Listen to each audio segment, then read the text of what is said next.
New Zealand देश ने आखिरकार क्यों मात्र एक पॉजिटिव केस आने के तुरंत बाद ही पूरे देश में तालाबंदी लगा दी। डॉक्टर BRC सर से संबंधित बड़ी क्या है अपडेट। और इसी के साथ तालिबान ने अफगानिस्तान पर कब्जा करने के बाद अब अफगानिस्तान में टीका को बैन किया है या नहीं, टीका के सपोर्ट में है या फिर है विरोध में तालिबान।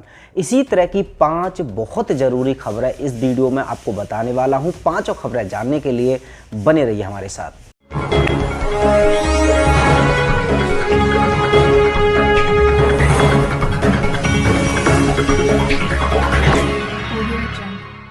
नमस्कार, मैं हूं सुमित आजाद और आप देख रहे हैं ग्लोबी न्यूज़। वीडियो में आगे बढ़ने से पहले मैं दिल से धन्यवाद देना चाहूँगा परमजीत जी और रत्ना जी का, जिन्होंने ग्लोबी न्यूज़ की आर्थिक मदद की। यदि सच दिखाने में आप भी हमारे काम को सपोर्ट करना चाहते हैं तो वीडियो के नीचे डिस्क्रिप्शन में चेक कर सकते हैं। तो चलिए पहली खबर की बात करते हैं। पहली खबर है न्यूजीलैंड से। अभी न्यूजीलैंड से ये खबर आई कि पिछले 6 महीने में केवल एक पॉजिटिव केस आया और वहां पर 7 दिन की पूरी तरह से तालाबंदी कर दी है न्यूजीलैंड की सरकार ने। और इसके अलावा न्यूजीलैंड के 20% लोग टीका भी ले चुके हैं।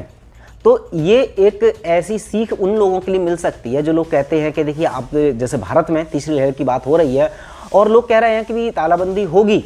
जो जानकार हैं, जो विशेषज्ञ हैं, वो कह रहे हैं कि तालाबंदी फिर से होने वाली है। लेकिन आम आदमी ये कहता है अभी तुम भटका रहे हो, अफवाह उड़ा रहे हो। अब कैसे, अब तो कोई केस भी इतने ज़्यादा खास नहीं आ रहे। दूसरी बात, अब तो सब कुछ नॉर्मल हो चुका है, तालाबंदी नहीं होगी। लेकिन यहाँ पर न्यूजीलैंड के एक उदाहरण देखते हुए आप समझ सकते हैं कि एक्चुअल में उन्हें कोई भी अगर एक्शन लेनी है तो ज़रूरी नहीं है कि वो आपके अकॉर्डिंग ही काम करें। वो ऐसे भी फैसले ले लेते हैं जिनका कोई आधार है ही नहीं। और एक्चुअल में देखा जाए तो अभी तक जितने भी फैसले लिए गए हैं स्टैंडिंग बीमारी को लेकर के, उनका कोई आधार ही नहीं है। उनसे चाहे कुछ फ़ायदा हो या ना हो, लेकिन उनके एजेंडा के हिसाब से, प्लानिंग के हिसाब से जो भी लाभदायक होते हैं उनको कदम उठाना, वो कदम उठा लेते हैं। तो यहाँ पर एक शॉकिंग कदम उठाया गया है न्यूजीलैंड के द्वारा कि केवल एक केस और पूरे देश में तालाबंदी। क्या ये समझदारी वाला फैसला है या फिर इसमें आ रही है आपको किसी साजिश की बू? कमेंट बॉक्स में बताइएगा ज़रूर। चलिए दूसरी खबर की बात करते हैं। तो न्यूयॉर्क में आप इनको देखिए, ये हैं मैसिमो फेलिसी। ये एक्चुअल में रेस्टोरेंट के मालिक हैं। इनके 2-3 रेस्टोरेंट हैं। इन्होंने कहा कि भाई साहब, ये जो न्यूयॉर्क का अनिवार्य टीकाकरण है ना, क्योंकि वहाँ पर लगभग अनिवार्य कर दिया गया है टीका, कि रेस्टोरेंट वगैरह में जाओगे तो टीका कंपलसरी है। तो ऐसे में अब जो लोग भी टीका नहीं लिए हैं वो रेस्टोरेंट नहीं जा रहे हैं। तो ऐसे में उन्होंने अपना दर्द बयां किया कि पिछले 15 से 16 महीने हो गए कि एक तो पहले से बिजनेस हमारा था, अब ऊपर से ये टीका की शर्त चूंकि सरकार ने लगा दी है, तो ऐसे में हम देख रहे हैं कि हमारे रेस्टोरेंट में ग्राहक ही नहीं आ रहे। तो ऐसे में तो हमारे रेस्टोरेंट को ये जो अनिवार्य टीकाकरण है ये बर्बाद कर देगा। तो यहाँ पर एक बार फिर से सवाल खड़ा ये हो जाता है कि क्या कहीं की एंट्री के लिए ये अनिवार्य कर देना कि हाँ, आपको टीका लगवाना ही चाहिए, तभी आपको एंट्री मिलेगी, ये कहाँ तक जायज़ है? क्योंकि यहाँ पर इसका फ़र्क सिर्फ ग्राहकों पर नहीं पड़ेगा, दुकानदारों पर भी पड़ेगा। क्योंकि जब ग्राहक वहाँ तक जाएगा ही नहीं तो दुकानदार अब ना वो धर करा, क्योंकि अगर वो ग्राहकों को कहता है कि हाँ ठीक है, आप बिना टीका लगे भी आप आ सकते हैं, तब आप कानून का डर दिखाएंगे तो उनकी दुकान वैसे बंद करवा देंगे। और अगर ये कहें कि हाँ कानून की बात मानेंगे और टीका लगवा कर ही आइए, तो ग्राहक आने को तैयार नहीं है। तो दुकानदारों यहाँ पर बीच में पिस रहे हैं। चलिए बात करते हैं तीसरी खबर की। तो तालिबान ने अभी 15 अगस्त को पूरी तरह से लगभग कब्जा कर लिया अफगानिस्तान पर।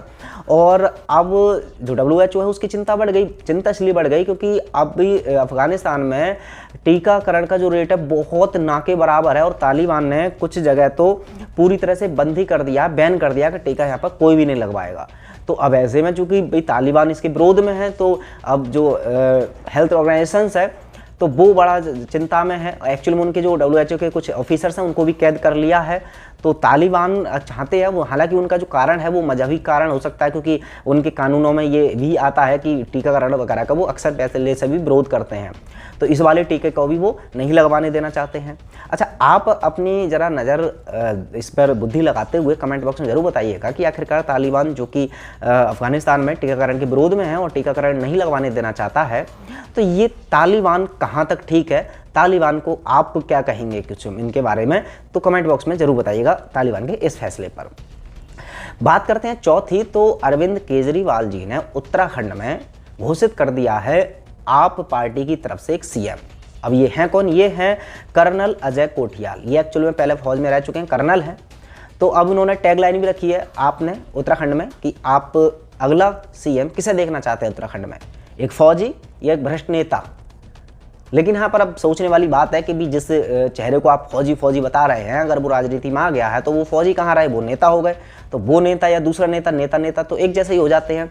तो आप केवल ये ट्रम्प कार्ड खेलना चाहते हैं कि एक तरफ चेहरा, मैंने देखा कि उनके ट्विटर हैंडल्स पर बहुत ज़्यादा इस तरह से प्रचार प्रसार किया जा रहा था कि जैसे एक फौजी अगर उनकी टीम में आ गया है, दूसरी टीमों से कोई ना कोई नेता खड़ा होगा सीएम पद के लिए। तो भाई साहब एक बात बताइए कि जो हमारे फौजी साहब हैं, कर्नल जी हैं, बहुत अच्छे हैं या हो सकते हैं उन्होंने अच्छे काम किए हों, लेकिन अब चूंकि उन्होंने राजनीति ज्वाइन कर लिया, राजनीति के बाद भी क्या वो देशभक्त रह पाते हैं या बाकी के नेताओं की तरह वो भी राजनीति में लिप्त हो जाते हैं, इसका फैसला तो कुछ समय बाद ही पता चलेगा। तो सिर्फ इसलिए वोट दे देना कि हाँ वो फौजी हैं, बाकी के सब नेता हैं, तो ये तो सिर्फ बेवकूफ़ बनाने वाली बात है कि हाँ लोगों का ब्रेन वॉश करने की कोशिश कर रहे हैं अरविंद केजरीवाल। आप भी राय दे सकते हैं। वैसे पांचवी खबर की बात करते हैं तो पांचवी खबर है डॉक्टर बीआरसी सर से रिलेटेड। तो डॉक्टर बीआरसी सर ने अभी हाल ही में हालांकि जो लाइव किया था तो हमारे दूसरे channel doctor BRC health club पर मैंने अपलोड किया था, जिसमें उन्होंने एक सांप सीढ़ी के खेल के द्वारा पूरे षड्यंत्र की पोल खोल कर रख दी। लेकिन परिणाम क्या हुआ कि वो चैनल पूरी तरह से बैन कर दिया है और उस पर पहले भी स्ट्राइक आई हुई थी, एक बार और स्ट्राइक आ गई है। और अब उस पर ना तो कोई अपलोड वीडियो कर सकते ना कुछ भी।